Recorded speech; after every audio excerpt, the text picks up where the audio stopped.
Hey, seventh graders. So the problem that we're going to work on is actually a problem that you've seen before. It was on one of your last benchmarks. It is a practice park problem, and I'm just going to read through the problem and then kind of show you what I would do for my work here. The reason that we're doing this kind of problem is because we have 2 weeks left to review, and we're not reviewing this skill at all in class, but I know that you can handle doing a lesson up front and a different lesson in the back, so I want to make sure that you can get as much review as possible. So your worksheet says, Devin exercised the same amount each day for 5 days last week.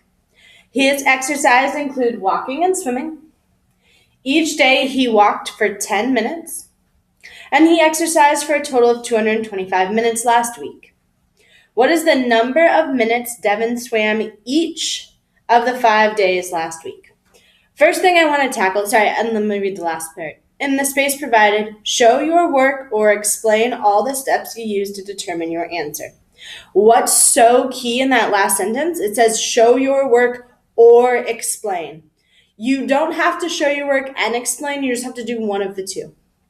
I think it's way easier to show your work than to give an explanation for every single step. So if you ever see that, just show your work, unless you have absolutely no idea how to do it, and then try to explain how you think you may do it. So here I will just show my work. I want to see what it's asking. I want to know the number of minutes Devin swam each day. Each means one. So I don't want to know how much he swam in 5 days, but how much he swam in 1 day. Let's get started. I know that each day is the same amount. That's a total of 5 days. So I'm thinking in my head, I have 5 equal pieces. And when I add up these 5 equal pieces, I know that it's going to be a total of 225 minutes. So a mistake that some people might make is take 225 and just divide it by 5 days. If we did that, if we did 225 divided by 5 days, we get 45. This piece of information is important, but it's not our answer. This means each day he exercises for 45 minutes. Well, if each day he exercises for 45 minutes, that doesn't answer my question about how much he swims each day. But I do know this. I do know that each day he walked for 10 minutes. So if he worked out, and I'm going to show my work. So when I show my work, it is important that I label it.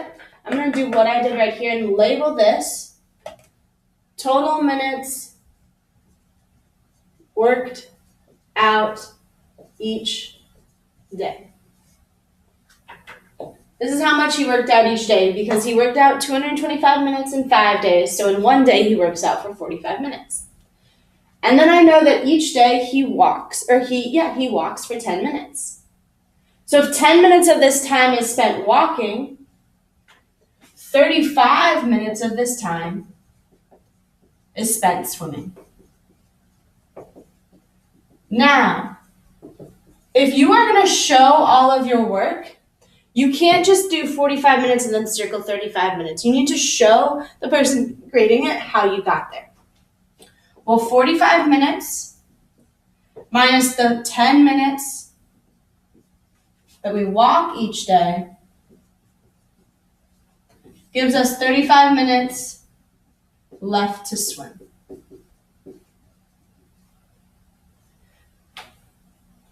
This would be enough work as long as each piece is labeled so the person grading it knows what you're thinking.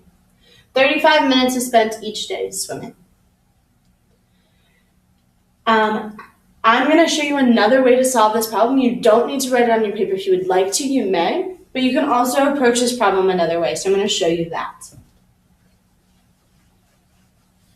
You can also think of this problem as each day he walked 10 minutes. So if he walked 10 minutes in 1 day, we can multiply it by the 5 days. And he walked 50 minutes in 1 week. If he walked 50 minutes in 1 week and he exercised for a total of 225 minutes, I can do the 225 minutes and subtract the 50 minutes he spent walking.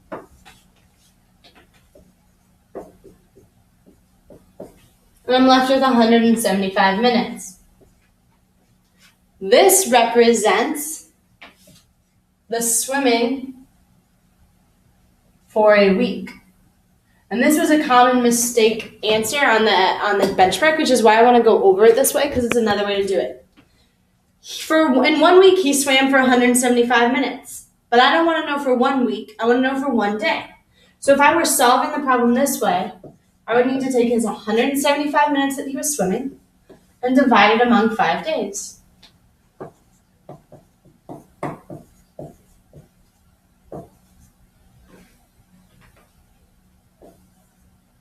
We got the same answer, 2 different ways to approach it. Again, if some of this doesn't make sense, I would watch it again. It may take more than one time to think through it. Again, I didn't label this part. 175 minutes divided by 5 is the amount he swam in 1 week, divided by the days in 1 week, and we divide in order to find 1. I should say days. The backside of your worksheet is also a problem that you've seen before. This time it's asking you to show or explain all of your steps. If you are showing your work, put in every step, even if you already know what it is in your head. If you can solve it in your head, you still need to put it on the paper. And labeling it will be extra important so that the person grading it doesn't have to try and find your answer all over the place. My work is not very well organized. I did not do a great job of modeling that. Make sure your work is organized. Also, as a reminder, don't cross anything out. We were told that if you cross something out in one of these boxes, your whole box is not graded. So if you made a mistake, which is awesome, I make mistakes all the time, just erase it and rewrite it. Good luck.